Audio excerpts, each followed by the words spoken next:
I was doom scrolling X and I saw this thread where someone asked, how many have they hired after seeing another round of layoffs?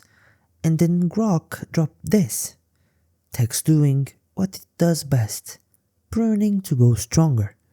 First of all, you can feel the LinkedIn talking points from this. Second, 139k layoffs year to date in 2026. But the sector is still net positive? Wait, what? So today we're diving into the reality of the 2026 tech job market. So when did this start? I would say a lot of companies went on a massive hiring spree during 2020 to 2022.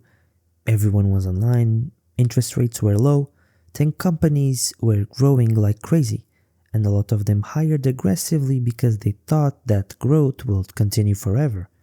And now some of those companies are trying to correct that. Around 139,000 tech layoffs have happened in 2026 so far. But here's what most headlines won't tell you.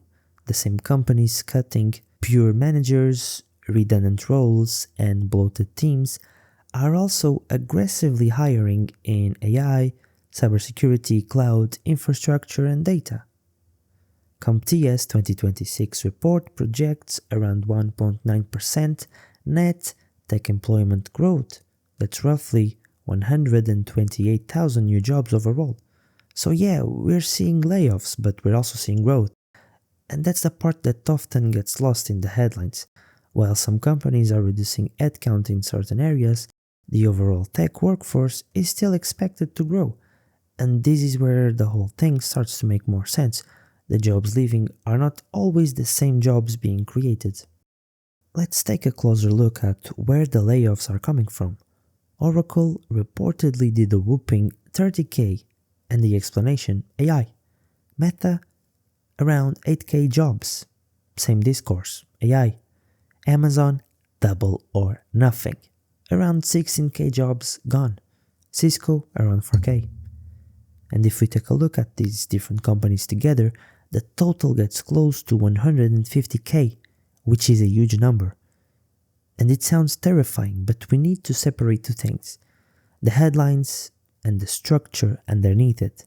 Because when a company says AI efficiency, that can mean a lot of things. And sometimes, let's be honest, it can also just be a convenient excuse because we overhired and now we need to cut costs doesn't sound as futuristic as we're optimizing for the AI era.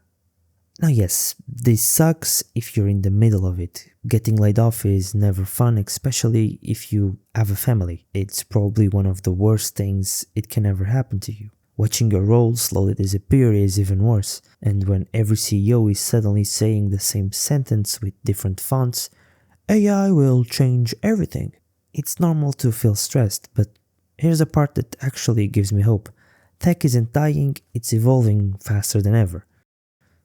And the people who treat this as a signal to adapt are going to come out way ahead. Learn the new tools, build in public, understand how AI actually works instead of just fearing it. See where it completely invents a function that does not exist and sends you into a 2-hour debugging cave. Not that this has happened to me, obviously, but the barrier to become dangerous with technology has never been lower. The talent that evolves fastest wins, not necessarily the talent that panics the loudest. So now the obvious question is, are companies still hiring? Because saying tech is growing sounds nice, but people need actual jobs.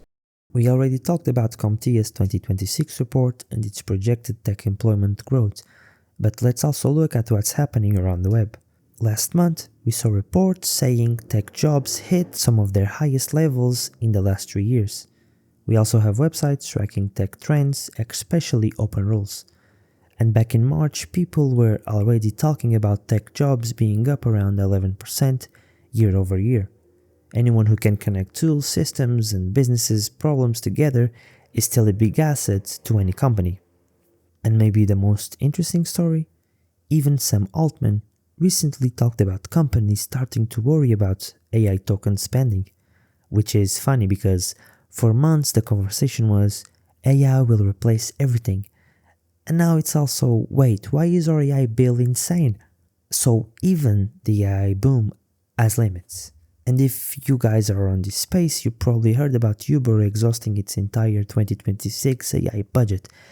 Maybe software engineers still have a good years left in them. Because at some point, companies still need people who understand systems. So I think we can look at this from a few different angles. First, it's probably not a great idea to keep telling people that in 6 months, a huge portion of the workforce is going to disappear. Yes, I'm talking about Dario. Second, AI is a tool, it's not a religion. So there's no need to treat it like the final solution that will solve every problem. And there's also no need to demonize it like it's the coming of the Antichrist. Take a neutral approach. Learn it, work with it, understand what it can do, understand what it cannot do. And if you don't want to use it for everything, that's fine too. And third, if you're stressed about the job market right now, you're not crazy. The market is confusing. The headlines are dramatic and the ground is moving. But don't panic, understand what's going on, position yourself in the growth areas, keep building, keep learning. The game isn't over. It's just getting more interesting. Drop a like if you're surviving or somehow thriving in this weird new tech world. Subscribe for more No BS Tech reality checks, and I'll see you in the next dimension.